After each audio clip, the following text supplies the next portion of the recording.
Aking mga anak, ako ang inyong inang Maria, na laging hanggang sumaklolo sa inyo.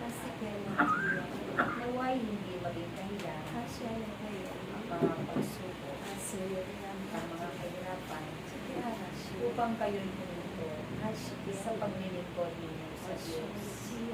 Tandaan ninyo, nasa Diyos ang tagumpay ninyong lahat. Nasa Diyos ang lahat ng inyong pangangailangan. Kaya nawa kayo ay magkatipon lagi sa kanyang gawain, sapagkat dito na kayo pagpapalain.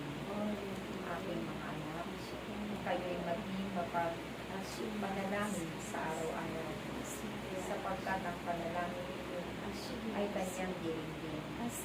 Ako man ay nananalangin sa paalaman ng Diyos, sapagkat nais ko na ang bawat mga tao ay makarating sa kanyang kahayaan. Ako na inyong ina ay laging bubulog sa Diyos para anuman ang panalangin ng bawat isa, lalong-lalo na kung ito'y inyong ikabubusilan. Ito'y hinihiling ko rin upang ito ay magkaroon ng kapitbahay. Kayo ng mga pinili ng Diyos, sumunod kayo sa kanyang kalooban at hindi kayo mabibigo sa inyong buhay. Katulad ng pagtatagumpay ng bugtong na anak ng Diyos, siya'y sumunod sa mahirap mga kalagayan. Ang lahat ng Asya ay hindi niya inalintay. Bagos ang naging kanyang sarili ay ang pag-ibig niya sa sangkatauhan. Gayon din kayo, aking mga anak, magiging makabuluhan ang inyong pagsunod, ang inyong paglilingkod. Kung ito'y lalakitan ninyo ng pag-ibig at katapakan. Ang bawat isa sa inyo ay patuloy na nagkakamali at nagkukulang. Ngunit ang Diyos ay laging nakalakad ang kanyang mga palad upang kayo ay kanyang patawarin at unawain.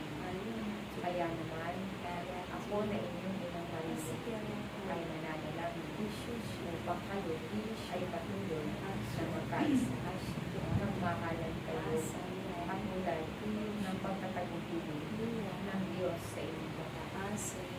Sapagkat ito ang mahalagang utos ng Diyos na dapat ninyong ipanin sa inyong puso isipan, na dapat ninyong isabuhay sa araw-araw.